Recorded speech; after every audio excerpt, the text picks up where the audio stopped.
시끄러운 알람 소리가 여러분의 잠을 깨웁니다. 그리고 여러분은 눈을 감은 채 팔을 뻗어 알람을 꺼버립니다. 일어나세요. 졸지 말고. 그러다가 출근 늦겠어요. 커튼을 연 여러분은 떠오르는 태양의 기분 좋은 오렌지 빛깔을 보게 되는 대신 방을 뜨겁게 달굴 만한 눈부시면서도 뜨거운 빛을 마주하게 됩니다. 여러분은 재빨리 눈을 가리면서 커튼을 칩니다. 내가 늦잠 잔 건가? 당황한 여러분의 이마에는 땀방울이 흘러내립니다. 침대 옆 탁자에 놓여있는 휴대폰 쪽으로 달려갑니다. 화면에는 아직 오전 6시라고 쓰여있지만 지금은 느낌상으로도 그렇고 바깥에 보이는 모습도 그렇고 점심시간 같습니다.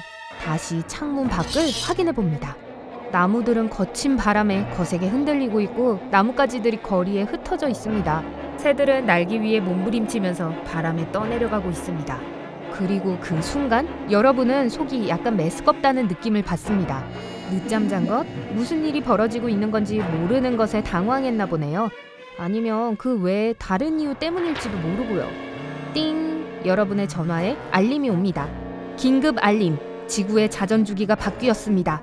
이제 하루는 6시간이 되었습니다.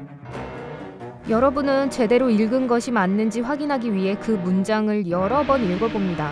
이게 대체 하지만 이러한 일은 지구에게 처음이 아닙니다. 네, 아주 오래전 지구가 형성된 지 얼마 안 되었을 때 지구에서의 하루는 겨우 4시간이었습니다. 그리고 우리의 조그마한 아기 지구가 3만 살이 되었을 때 하루는 2시간이 더 길어졌어요. 예전에는 달과 지구와의 거리가 더 가까웠는데 이는 지구에서의 하루가 몇 시간인지에 영향을 미쳤죠. 달이 지구로부터 멀어질수록 하루가 더 길어졌어요.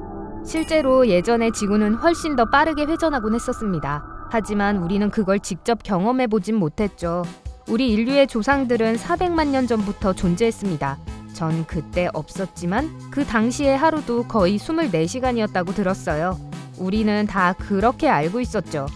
그런데 하루가 너무 짧다고 불평하셨던 분에게는 안타까운 소식이지만 이제 하루는 기존의 4분의 1이 되었습니다.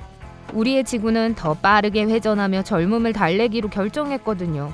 이제 우리의 하루는 다시 6시간이 되었습니다. 이는 우리가 숙면을 취하는 데 필요한 시간보다 적고 일반적인 근무 시간보다도 적은 시간이에요. 하지만 여기서 가장 중요한 건 어떻게 하면 우리가 적응할 수 있을까입니다. 이 환경에서 우리가 살아남을 수 있을까요? 6시간은 수면 2.5시간, 일 2.5시간, 그리고 휴식 1시간으로 나눌 수 있습니다. 우리에게 쉴 시간이 있다면 말이죠. 어쨌든 우리도 씻고 먹고 청소는 해야 하니까요. 심지어 매일 출근하는 것도 우리의 소중한 시간을 낭비하는 일이 될 거예요. 그건 지금도 마찬가지지만 여러분이 집에서 일하거나 사무실 바로 옆에 살아서 몇 발자국만 걸어도 직장에 도착하신다면 이야기가 다르겠지만요. 정말 운이 좋은 분들이겠죠. 하지만 진짜 문제는 2시간 반의 수면에서 시작됩니다. 우리는 항상 피곤하다고 느끼게 될 거고 눈 밑에 다크서클은 인간의 새로운 트레이드 마크가 될 거예요. 그리고 충분한 휴식을 취하거나 렘 수면에 빠져들 시간도 없을 거예요. 렘 수면 단계는 보통 잠든 후 90분 뒤에 도달하는데 각각 10분에서 20분 정도 지속되는 5가지 단계를 거쳐야 하죠. 하지만 시끄러운 알람 소리가 우리의 수면을 매일 방해한다면 우리는 꿈을 꾸는 능력을 상실하게 될지도 몰라요. 그리고 우리에겐 생산적으로 일을 할 시간이 2시간 반밖에 없어요. 모든 일정을 150분 안에 끼워 넣어야 하고 일도 엄청 빨리 해야 할 거예요. 하지만 그것 또한 불가능할 거예요. 충분한 수면을 취하지 않으면 집중하거나 기억을 떠올리는 게 힘들어지기 때문이죠. 그래서 전반적인 업무 능력은 떨어지게 될 거예요. 하루가 6시간이 된다면 분명 커피 산업이 엄청 번창할 거예요. 그렇게도 적게 자면서 생산적이 되려면 커피를 쉬지 않고 마실 테니까 말이죠. 하지만 점심시간은 아마 포기하셔야 할 거예요. 시간이 없거든요. 점심 식사 시간을 갖겠다면 8분 안에 해결해야 합니다. 말이 나온 김에 식사 이야기를 해볼게요. 우리에게 주어진 1시간짜리 휴식 시간에 아침, 점심, 저녁을 다 끼워 넣는 건 불가능할 거예요. 그러니 아마 셋 중 하나만 선택하셔야 될 거예요. 6시간마다 제대로 된 끼니를 먹어야 할 텐데 적응하는 게 어렵긴 하겠지만 불가능하진 않을 거예요. 우리의 식사 일정은 월요일에는 아침, 화요일에는 점심, 그리고 수요일에는 저녁이 될 거예요. 또한 우리의 주말은 12시간밖에 안 되기 때문에 일정을 빠듯하게 짜야 할 거예요. 풋볼 경기를 보실 건가요? 영화는 어떤가요? 아니면 볼일을 보셔야 하나요?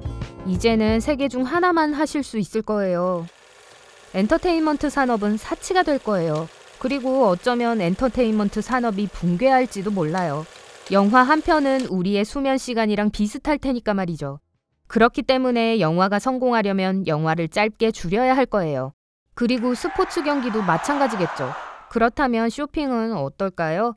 가게들은 하루 최대 3시간에서 3시간 반 동안만 영업을 할 거예요. 그럼 분명 사람들이 엄청 몰리겠죠.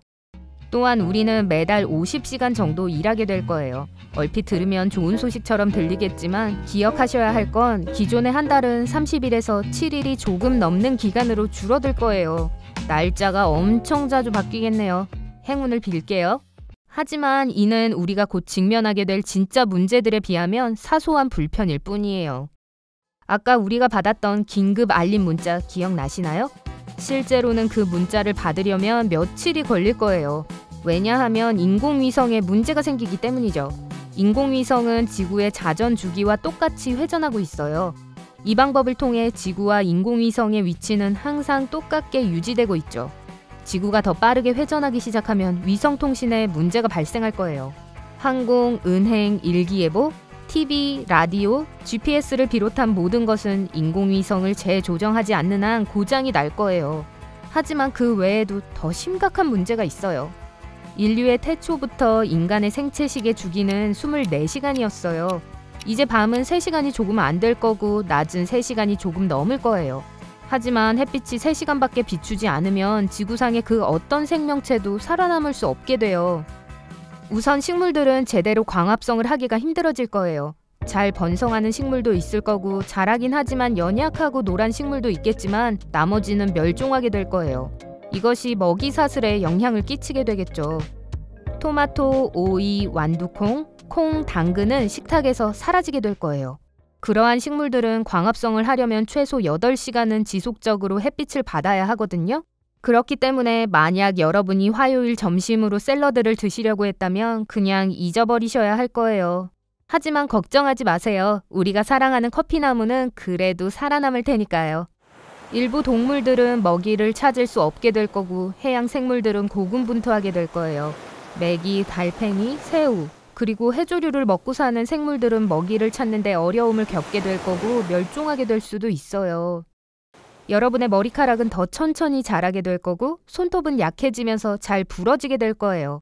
그리고 얼굴에는 잔주름이 더 빨리 생기기 시작할 거고 햇빛을 충분히 받지 못하는 우리는 뼈도 더 약해지기 시작할 거예요. 또한 수면과 햇빛의 부족은 우리의 기분에도 즉각적인 영향을 미칠 거예요. 기분 안 좋은 일이 있냐고요? 그게 무슨 소리죠? 기분 안 좋은 일 따위는 없다고요. 아이고, 죄송해요. 하지만 진짜 문제는 자연재해입니다. 지구가 4배 더 빨리 돌면 날씨는 정말 처참해질 거예요. 태양일이 바뀌면서 기존의 시속 20km짜리 바람은 시속 수십 킬로미터의 돌풍으로 바뀔 거예요. 허리케인 시즌의 경우 기존의 시속 120km짜리 바람은 최대 320km까지 강해질 거예요. 나무, 건물, 그리고 그들의 앞을 가로막는 모든 것을 무너뜨리기에 충분하죠. 섬의 환경 또한 나빠질 거예요. 지구가 더 빠르게 회전하면 조수의 높이가 상승할 거예요. 작은 섬들은 바다 밑으로 가라앉고 해안지대도 물에 잠기게 되고요. 오늘날 우리가 알고 있는 모든 해변들은 다 사라질 거고 새로운 해변이 더 내륙 쪽에 생겨날 거예요.